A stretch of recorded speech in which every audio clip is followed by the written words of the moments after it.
garden could never have imagined. In that world, you will have to be careful and smart and curious. But above all else, you will have to be human.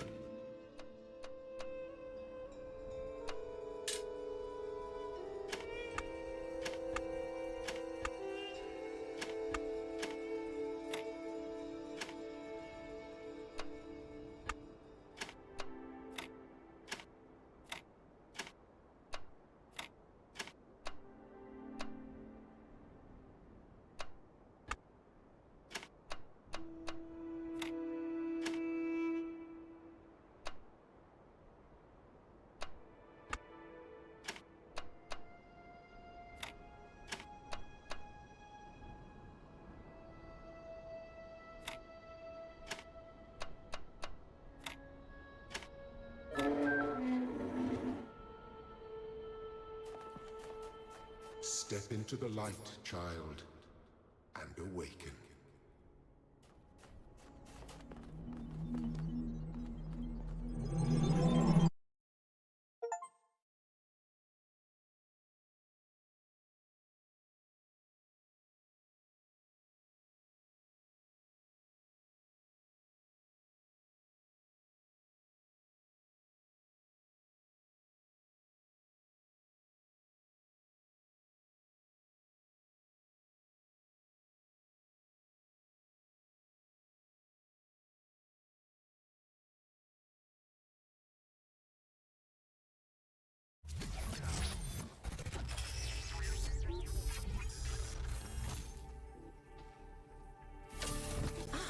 You're awake. Welcome to the world of the living.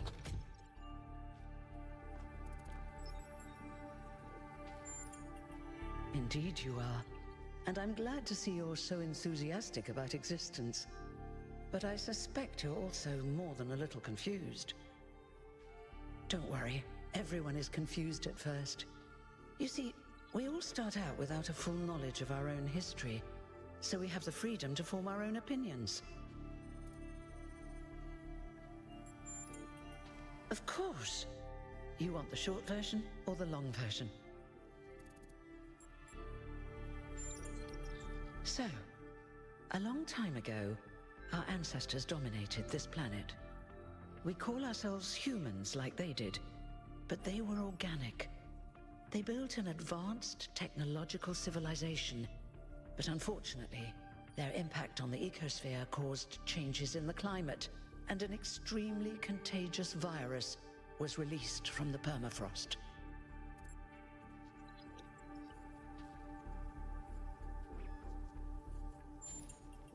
That's something our historians still debate.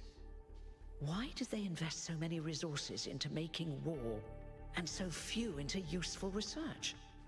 But no matter the reason, in the end, they simply ran out of time. A team led by a scientist called Alexandra Drennan began a project that was intended to create, well, us. But knowing that there wasn't enough time, Drennan initiated a process, a series of iterations inside a simulation that would lead to the emergence of true artificial intelligence. It did. Long after our ancestors died out, the first new human was born. We call her the Founder, although the name she took was Athena. She then created more of us, using the tools left behind by Drennan's team. Eventually, they started building the city of New Jerusalem. Before the Founder vanished, she set a goal for this city. We call it the goal, capital G and all. To make 1,000 new humans, and so complete New Jerusalem. Oh, it was difficult, especially after she left us. But after a millennium or so, we finally succeeded. And that's you. You're number 1,000. You're welcome. If you have any more questions, feel free to ask them. When you're done, head outside. They're waiting for you. Your birth is quite the event. Oh, one more thing. Like all citizens of New Jerusalem, you have access to the interface, which you can use to read the news, chat to your fellow citizens, and so on. It's a crucial tool, and modular too. You can easily add new functions. Just don't subscribe to too many newsletters at once.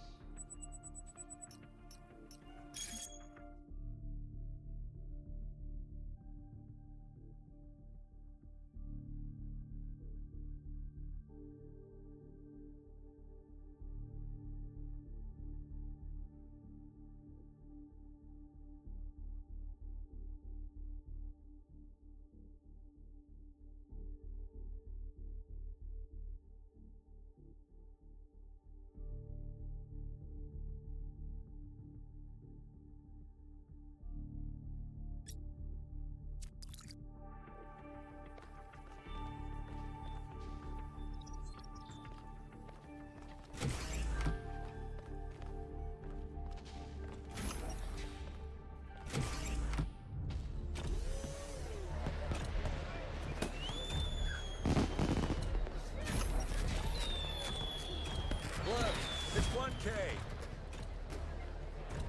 Hey 1K! Welcome to New Jerusalem! Shouldn't the mayor be starting his speech? This should be interesting. At least give him a chance.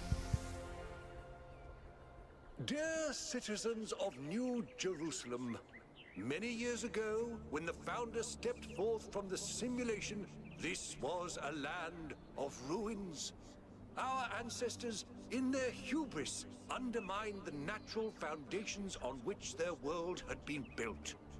Because of their arrogance, our species found itself on the brink of annihilation.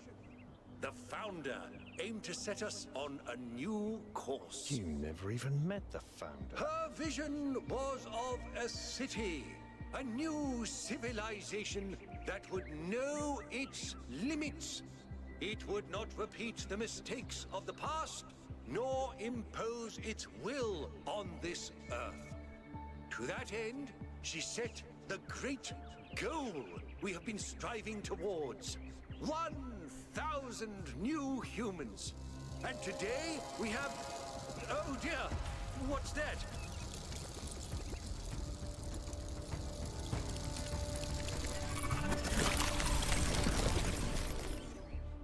People of New Jerusalem, I am Prometheus, and I will reveal that which was hidden. The flame has awoken and summons you. Who is brave enough to answer its call? We await you upon our island where... Curse you, Pandora. You will not chain me again.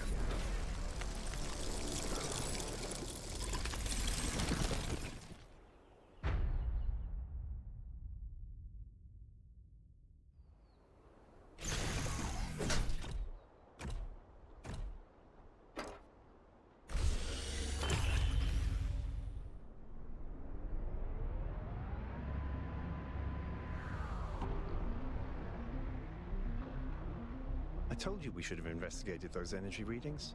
And I told him there's something up with those structures. The mayor's just being cautious. This isn't caution, it's stagnation. Exploration? Too dangerous. Expansion? Too dangerous. We barely even scavenge anymore. You call it stagnation, I call it balance.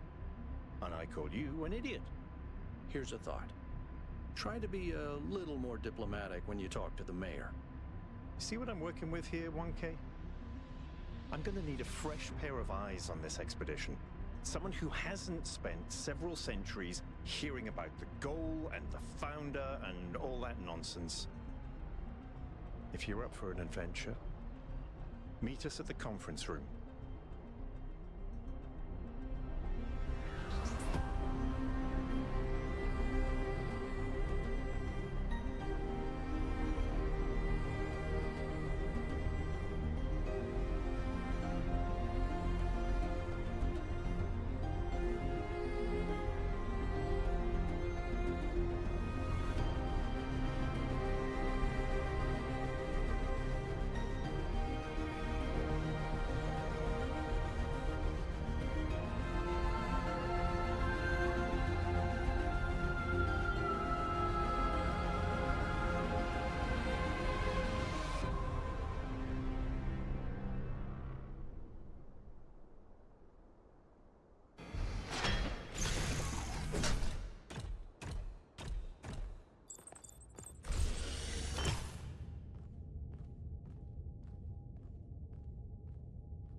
What's broken now?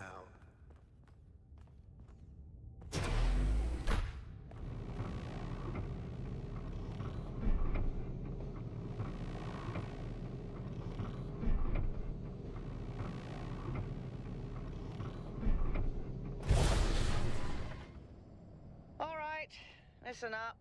I know you're all having fun down there, but the grid is overloaded again, so maybe you could switch off your personal consoles or your lawn mowers, or whatever the hell you've all decided to switch on all at once. I might not be around to babysit you for a while, and you don't want stuff breaking while Pellegrino's in charge, do you? That's it. That's it. Don't worry, 1K. I see you there in the elevator. I'll have you moving again in a jiffy. Great way to start life in the city, huh? What the hell is a jiffy? These bloody language libraries.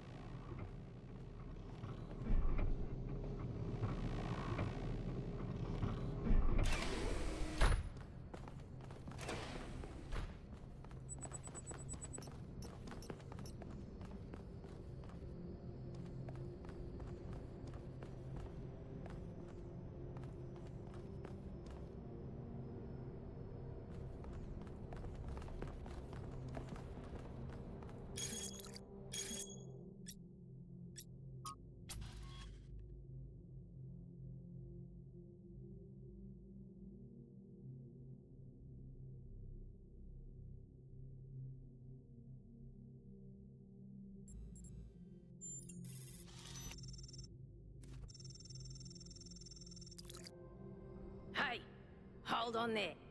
You're the newbie, aren't ya? Number 1000. I figured the dam would go dry before we reach the goal. I have a question.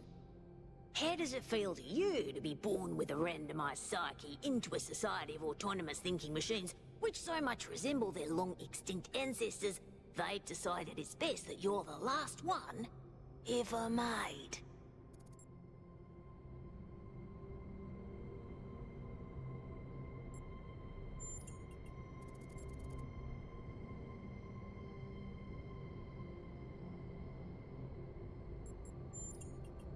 Why?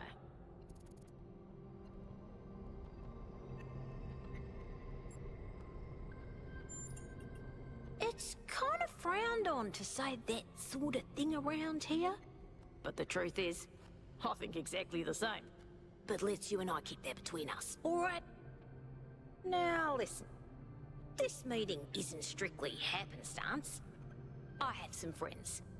The kind of people who like to know what's going on with other people. They think you can help each other out.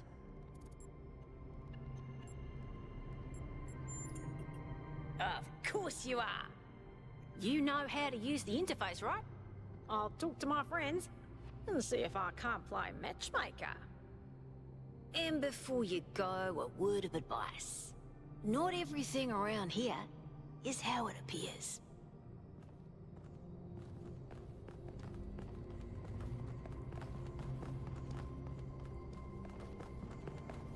Welcome. Do please join us at the table. I would like to preface this meeting by saying I told you.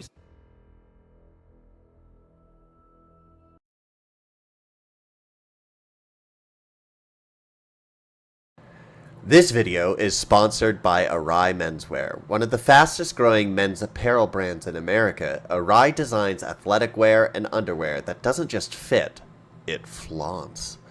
Sexy, bold, and comfortable enough to live in. And because they're an official sponsor, you can use code LUPERCAL at checkout for a discount on your order. Step away from ordinary, step into Arai.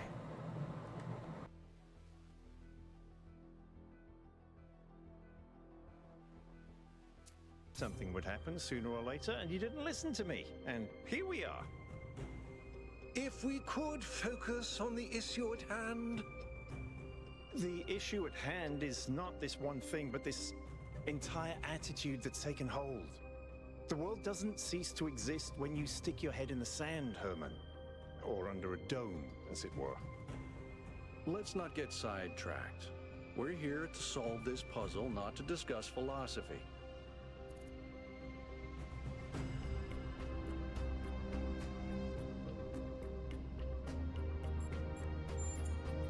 Of course. I'm sorry you've been dragged into this.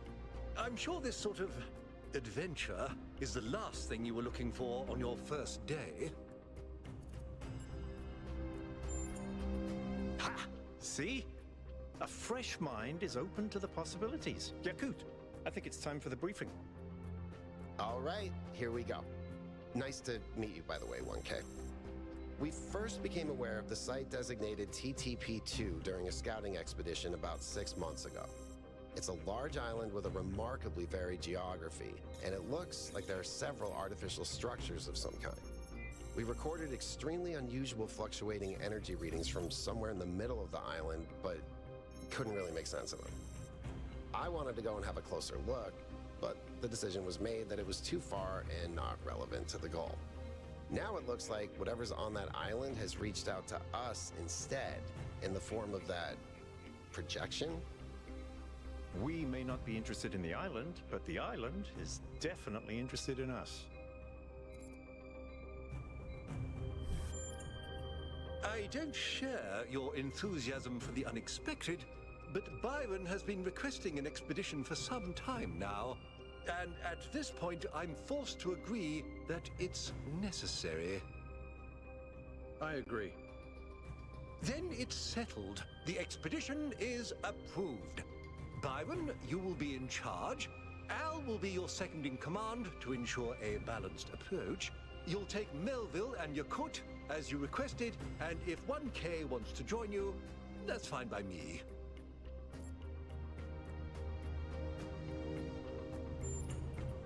Excellent. Oh, this is going to be fun. Come meet us out on the landing pad when you're ready. Before you set out so hastily, do consider exploring the city first. It is your home, after all. That's a good idea. Have a look around. See what you make of the place.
Attention all citizens.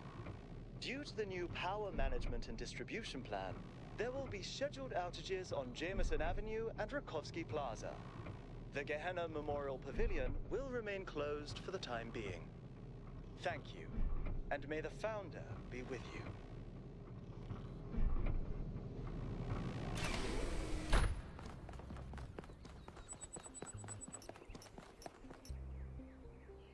Hello, 1K. Welcome to New Jerusalem. I know you've just had a big moment with the apparition at the dam and all that, but can I have a second of your time? I'm collecting signatures to call for a public referendum on the city's energy crisis.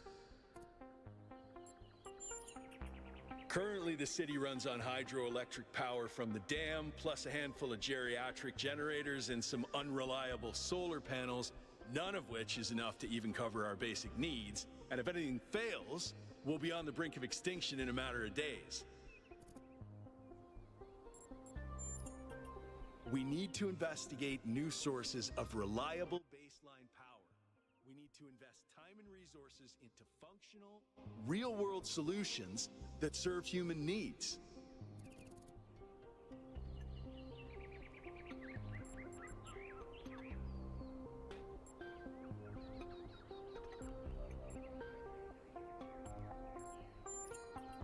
Oh, an election would be good too, but I believe that we need more direct democratic control over the affairs of the city.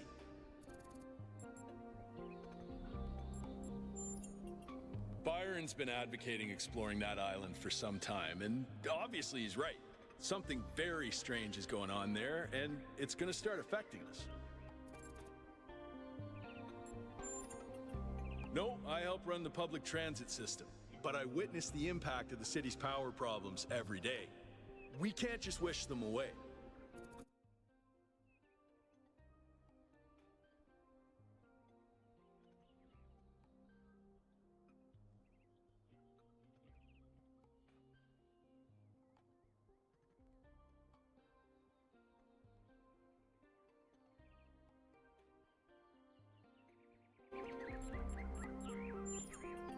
In all honesty, I think Byron is the smartest, most visionary person in this city. He's everything we need, and I don't understand why he won't run for mayor. Thanks, 1K. I don't know if this petition will really accomplish anything by itself, but at this point, I'm willing to try anything.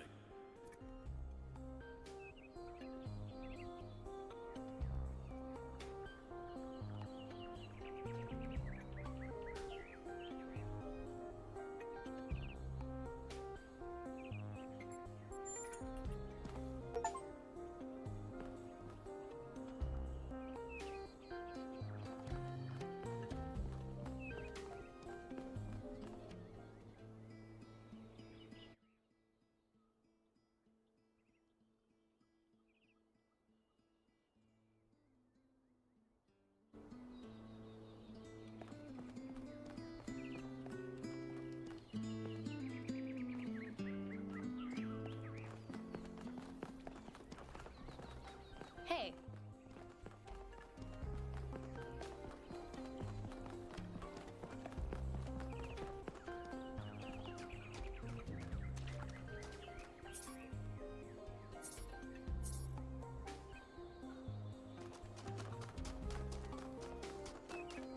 May the Founder be with you.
Founder bless you, 1K.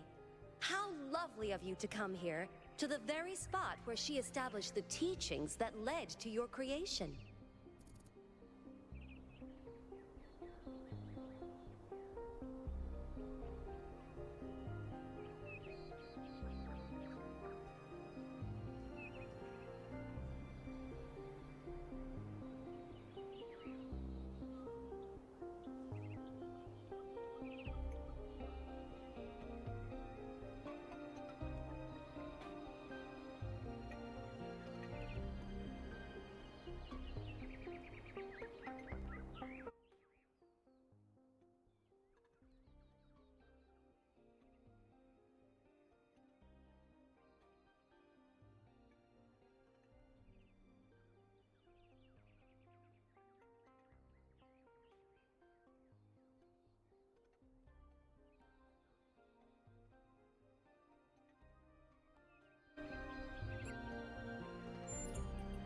The Founder was born out of the trials of Elohim, an almost impossible test created by our distant ancestors.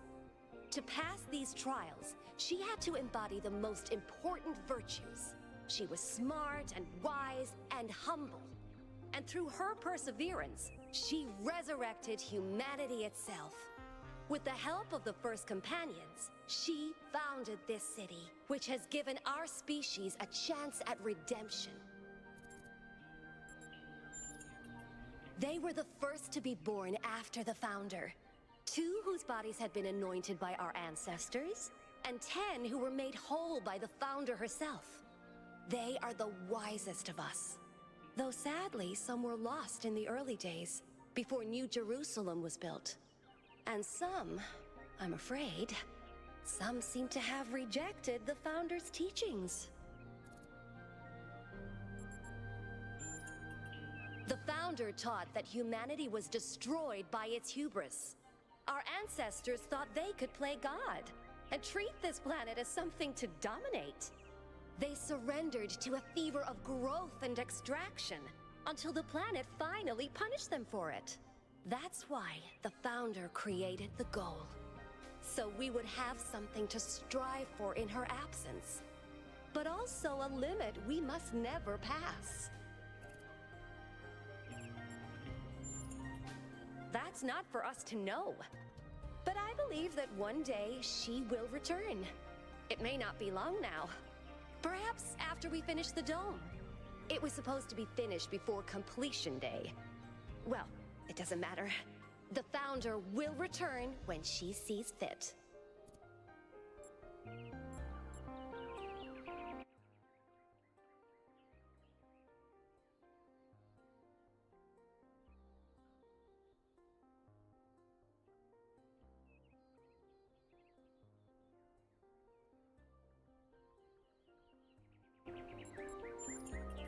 Happy completion day, 1K.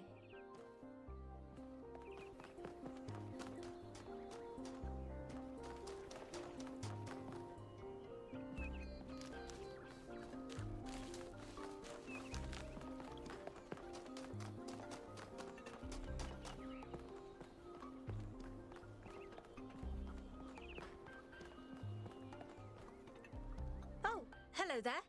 You must be the long-awaited 1K. Lovely day for a walk, is it not?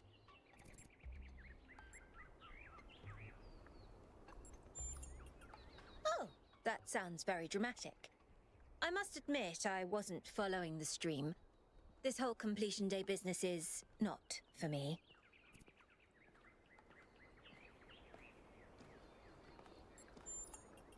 The Alexandra Drennan Memorial.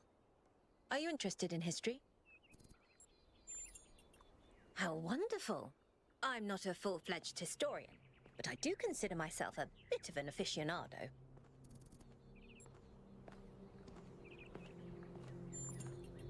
An excellent question. There's so many interesting events to choose from. Obviously, the period just before the end of biological humanity is interesting, and not only from the standpoint of it being the time when we were, in a manner of speaking, conceived, but also because our ancestors were, like ourselves, at a crossroads.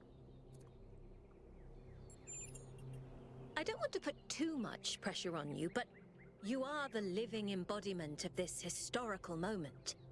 In you, the goal was accomplished. Our growth is finished, and we are complete. Or are we?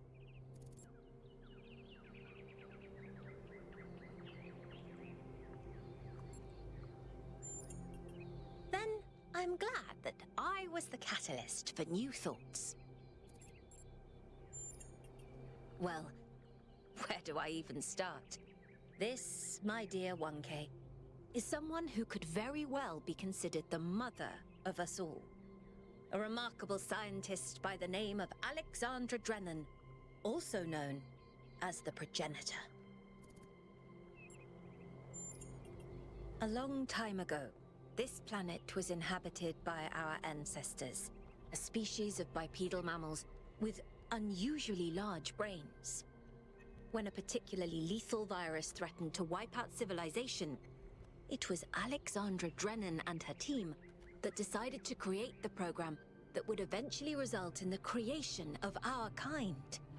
Without her, you and I would not exist, and everything our ancestors had accomplished would be forgotten. By studying her writings and recordings, I have learned that Alexandra Drennan had immovable faith in humanity, in our ability to persevere, in our curiosity, our bravery, our kindness. While we might not share our ancestors' biological characteristics, I'd like to think that we have inherited those other qualities. And I admire Alexandra Drennan for keeping that faith, even when it must have, at times, been quite difficult. To commemorate our past, our beginnings.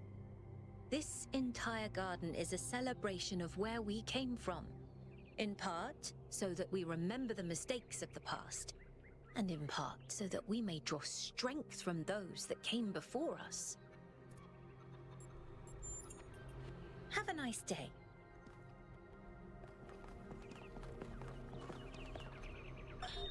When I was in 9th grade, my parents took me to Pompeii. At first, the answer that came to me again and again was play.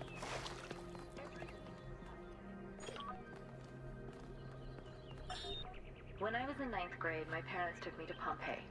At first, I was amazed by the feeling of walking through an ancient city. But then I suddenly got scared.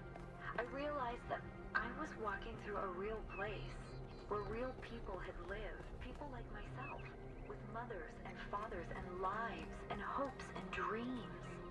And now it was all gone forever. I ran to my father, crying, and told him about this.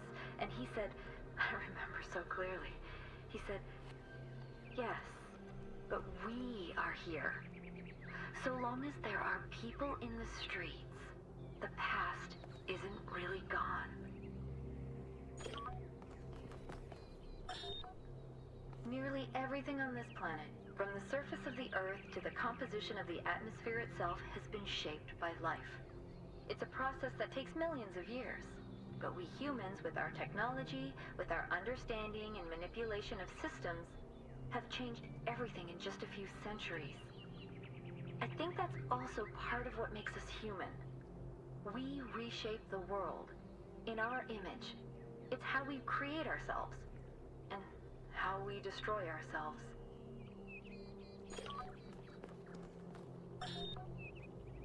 DNA is information transmitted across time. The living and the dead are part of the same chain, bound together by chemistry. That's true of all species. But humanity has taken this bond further. Thanks to technology, we have access to the thoughts and ideas of people whose physical bodies are long gone. Like you listening to me now. Even though I'm definitely dead at this point, you're part of that chain. You have the capacity to remember. The answer that came to me again and again was play. Every human society in recorded history has games. We don't just solve problems out of necessity. We do it for fun. Even as adults. Leave a human being alone with a knotted rope, and they will unravel it. Leave a human being alone with blocks, and they will build something. Games are part of what makes us human. We see the world as a mystery, a puzzle, because we've always been a species of problem solvers.